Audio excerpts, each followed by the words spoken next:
Argentine तीसरी मर्तबा football की दुनिया का बादशाह बन गया। आसाफ शिकन फाइनल मुकाबले में दिफाई चैंपियन फ्रांस को शिकस्त। दोनों टीमों के दरमियान अहम मैच का फैसला पेनाल्टी किक्स पर हुआ।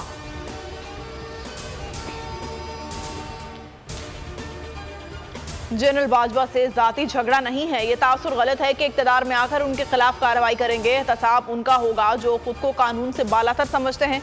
आर्मी चीफ खुद कह चुके हैं कि वो न्यूट्रल रहेंगे। इमरान खान की सीनियर सहाफियों से गुफ्तगू, कहा असेंबली हर सूरत तहलील होगी। इलेक्शन का अल्तवा आईनी तौर पर मुमकिन नहीं है। 90 दिन में इलेक्शन कराना इस्टेब्लिशमेंट का असल इम्तहान है।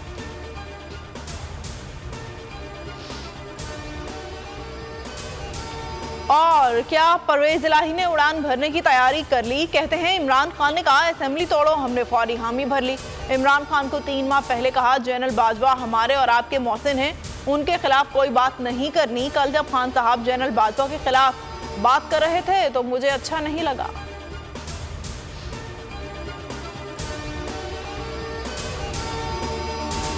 हकीकी आजादी की जंग में बोल भी कप्तान के हमकदम। इलेक्शन कराओ मुल्क बचाओ की लाइव ट्रांसमिशन दिखाई लम्हा बलम्हा सूरत हाल। रील और रेटिंग में भी बोल न्यूज रहा नंबर 1। सब्सक्राइब करें और बेल दबाएं ताकि कोई खबर रह न जाए।